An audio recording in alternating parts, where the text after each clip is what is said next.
பிரியமானவர்களே, இயேசு கிறிஸ்துவின் நாமத்தில் நான் உங்களை வாழ்த்துகிறேன். உங்களை பார்த்து ஆண்டவர் ஒரு வாக்கு கொடுக்கிறார். செப்பனியா 3ஆம் அதிகாரம் 15வது வசனம். கர்த்தர் உன் ஆக்கினைகளை அகற்றி உன் சத்துருக்களை விலக்கினார். இஸ்ரவேலின் தேவனாகிய கர்த்தர் உன் நடுவில் இருக்கிறார். இனி தீங்கை காணாதிருப்பாய். இனி தீங்கை காணாதிருப்பாய். அதுதான் ஆண்டவர் உங்களுக்கு கொடுக்கிற வாக்கு தத்துவம். கடந்த மாதம், கடந்த வருஷம் அல்லது கடந்த காலங்களில் நீங்கள் தீமைகளை சந்தித்திருக்கலாம். சில நஷ்டங்கள், சில இழப்புகள், சில அவமானங்கள், சில நிந்தைகள், உங்களுடைய வாழ்க்கையில் ஏற்பட்ட சில வியாதியினால் உண்டான பாதிப்புகள், இந்த மாதிரி சில தீங்குகளை நீங்கள் அனுபவித்திருக்கலாம். இனிமே எப்படி இருக்குமோ என்க நீங்கள் கலங்கலாம். ஆண்டவர் சொல்றார், இனிமேல் நீ தீங்கை காணாதிருப்பாய். இதுவரை தீங்கை கண்டது உண்மைதான், இதுவரை நீ அந்த பாடுகளை சந்தித்தது உண்மைதான், ஆனால் இனி நீ தீங்கை காண்பது இல்லை என்று ஆண்டவர் உங்களுக்கு வாக்கு கொடுக்கிறார். உங்களுக்கு தான் ஆண்டவர் வாக்கு கொடுக்கிறார். சுற்றிலும் தீங்கான காரியம் நடந்து கொண்டிருந்தாலும் உங்கள் வாழ்க்கையில தீங்குகள் வராதபடி அவர் பாதுகாப்பார். ஆண்டவரே சொல்றாரு, நான் உன் ஆக்கினைகளை அகற்றுகிறேன் என்பதாக. அது மாத்திரமல்ல, கர்த்தர் உன் நடுவில் இருக்கிறார், அதனால நீ தீங்கை காண்பது இல்லை. ஆண்டவர் உங்க கூட இருக்கிறதுனால நீ தீங்கை காண்பது இல்லை. ஆண்டவர் உங்க கூட இருக்கிறாரா? உங்கள் வீட்டில் இருக்கிறாரா? சோதிச்சு பாருங்க. இயேசு உங்களுடைய உள்ளத்துக்கு வாங்க நீ கூப்பிட்டு ஏற்றுக்கொண்டீங்களா?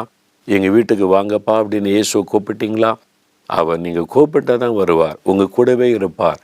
உங்கள் நடுவில் அவர் இருப்பார். அவர் உங்கள் கூட இருந்தால் இனி தீங்கை நீங்கள் காணாதிருப்பாய். அதான் ஆண்டவர் வாக்கு கொடுக்கிறார். நான் உங்க கூட இருக்கிறேன், இனிமேல் நீ தீங்கை காண்பது இல்லை.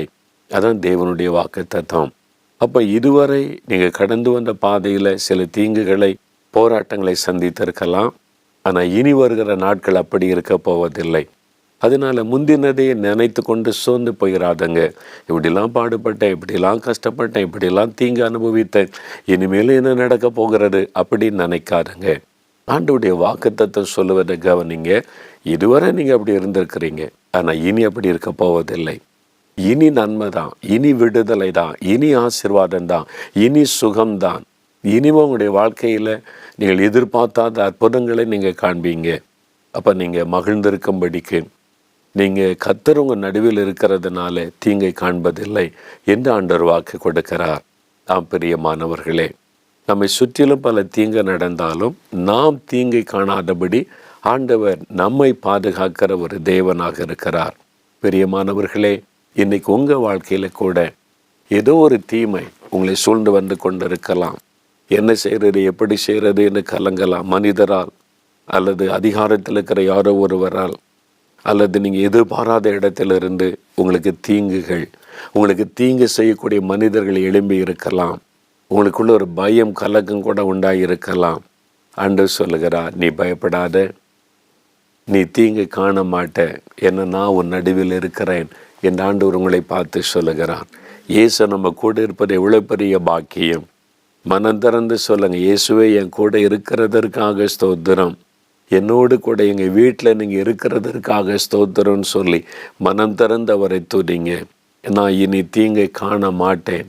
இருவரை சில தீமைகளை கண்டேன், நஷ்டங்கள், இழப்புகள், வியாதிகள், போராட்டங்களை நான் கண்டேன். ஆனால் இனி நான் தீங்கை காண்பது இல்லை. உம்முடைய வாக்கு தத்தத்தை நான் விசுவாசிக்கிறேன். இனி நான் தீங்கை காணப்போவதில்லை என்று தைரியமாக சொல்லுங்க. உடைய விசுவாசத்தை அறிக்கையிடுங்க. எந்த தீங்கும் உங்களை சேதப்படுத்தாது. இனி நீங்கள் தீங்கை காணாதிருப்பீர்கள். ஆண்டவருடைய வாக்கு தத்தத்தின்படி எல்லாம் புதிதாக மாறும். அந்த ஆசீர்வாதத்தை நீங்கள் காண்பீர்கள். இப்பொழுது நாம் ஜெபிக்கலாமா? இயேசுவை நோக்கி, இனி நான் தீங்கை காண மாட்டேன், ஆண்டவரே நீர் என் கூட இருக்கிறேன் என்ற விசுவாசத்தோடு ஜெபிக்க போகிறோம். தகப்பனே, இந்த வார்த்தைகளை கேட்டு என்னோடு இணைந்து ஜெபிக்கிற இந்த குடும்பத்திற்காக, இந்த சகோதர சகோதரிகளுக்காக, பிள்ளைகளுக்காக, வயதான பெற்றோருக்காக ஜெபிக்கிறேன். அப்பா, இனி நீ தீங்கை காணாதிருப்பாய் என்று வாக்கு கொடுத்திருக்கிறேன். அந்த வாக்கு தத்தத்தை நாங்கள் விசுவாசிக்கிறோம். அந்த வாக்கு தத்தத்தை எங்களுக்கு உரிமையாக்கி கொள்ளுகிறோம். தகப்பனை இனி தீங்கை காணாதிருப்பாய். கர்த்தராகிய தேவன் உன் நடுவில் இருக்கிறார் என்று வாக்கு கொடுத்து விட்டீர். நீர் எங்களோடு எங்கள் வீட்டில் எங்கள் மத்தியில் தங்கி இருக்கிறதற்காக ஸ்தோத்திரம். எங்கள் வீட்டில் நீர் உலாவி கொண்டிருக்கிறதற்காக ஸ்தோத்திரம். என்னோடு இணைந்து ஜெபிக்கிற இந்த பிள்ளைகள் அவருடைய வீடு அவருடைய குடும்பத்திற்கு நடுவில் நீர் உலாவி கொண்டிருக்கிறதற்காக ஸ்தோத்திரம். இனி தீங்கை காணாதிருப்பாய் என்று சொன்னீரேன். இதுவரை கண்ட தீங்குகளை இனி உம்முடைய பிள்ளைகள் காண்பது இல்லை. ஆண்டவரே, இந்த நாள் முதல் இந்த தீமைகள் ஒளிந்து போகட்டும்.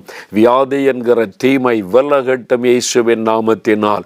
பொல்லாத பிசாசினால் வண்டுகிற போராட்டம் என்கிற தீமைகள் விலகட்டும் இயேசுவின் நாமத்தினால். கடன் பிரச்சனைகள், நெருக்கங்கள், பொல்லாத மனிதர்களால் உண்டாகிற தீங்குகள் இயேசுவின் நாமத்தில் விலகட்டும் என்று நான் ஜெபிக்கிறேன். என்னென்ன விதத்தில் பொல்லாத பிசாசானவன் உம்முடைய பிள்ளைகளுக்கு தீங்கு செய்யும்படி எத்தனிக்கிறானோ அவருடைய வல்லமைகளை கடிந்து கொள்ளுகிறேன் இயேசுவின் நாமத்தில். பயப்படுத்துகிற எல்லா போராட்டங்களும், வியாதிகளும், வேதனைகளும், நஷ்டங்களும், இழப்புகளும் இயேசுவின் நாமத்தில் விலகட்டும். தீமைகள் ஒழியட்டும். இனி தீங்கை காணாதிருப்பாய் என்ற வாக்குத்தத்தத்தின்படி இந்த பிள்ளைகளுடைய வாழ்க்கையில் இனி தீமைகள் மாறட்டும். இனி நன்மைகளை கண்டு மகிழும்படி கர்த்தர் செய்யும். நீர் அற்புதம் செய்ததற்காய் ஸ்தோத்திரம்.